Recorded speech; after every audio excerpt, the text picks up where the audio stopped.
Aurambe inyaya ya rudo ono teze tiri matifenda mama okay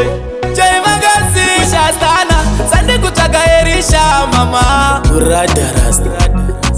neni ndinotoshua kutya nenyama everyday tell them again shandiri chino ichi ndingadiwa nani anozo ndimbundira ondititali panda tata wotito ndiwari ndinongochema ndosira kwa muri mwari shandiri chino ichi ndingadiwa nani anozo ndimbundira onditishei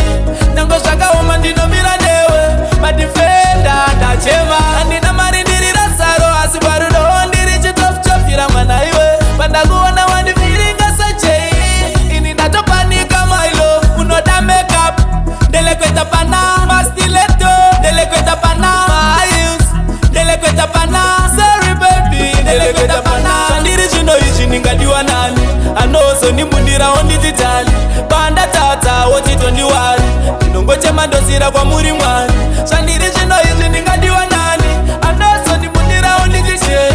nango zvakaoma ndinomira newe madifenda ndachema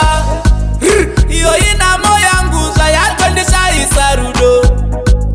iyo namo yangu yaitanira mbechido runako rwemurume rwava muhomwe hatichasi kupfimba chachiwoko momwe kana uri murombo wakungerema varume urombo chavechitema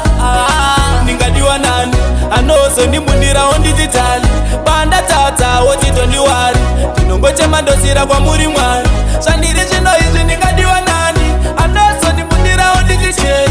nango zvakaoma ndinomira newe madifenda ndachema namoya ndinamira ndiri murombo ndosaka wandiona ndanyora chimbo namoya ndinamira sechidari ndosaka uchiona zvangu zvichidai murombo munhu mupei mukadzi panyika pano tese tiri vatadzi mama okay zvandiri zvino izvi ndingadiwa nani anozo ndimbundira ondititali panda tata wotito ndiwari ndinongochema ndosira kwa muri mwari zvandiri zvino izvi ndingadiwa nani anozo ndimbundira onditishei nango zvakaoma ndinomira newe madifenda ndachema ndachema ndachema madifenda ndachema ndachema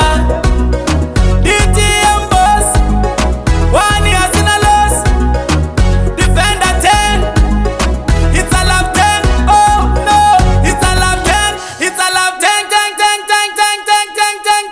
yeah man, big up every defender, big up Toxman, big up Stana, big up Erisha Mkweshwa, big up Zain DtM, big up Volcano, big up Ford. We miss you on the other side, brother. Rest in peace, me general. This one is dedicated to you, my defender Murad. Peace, DtM. DtM Records.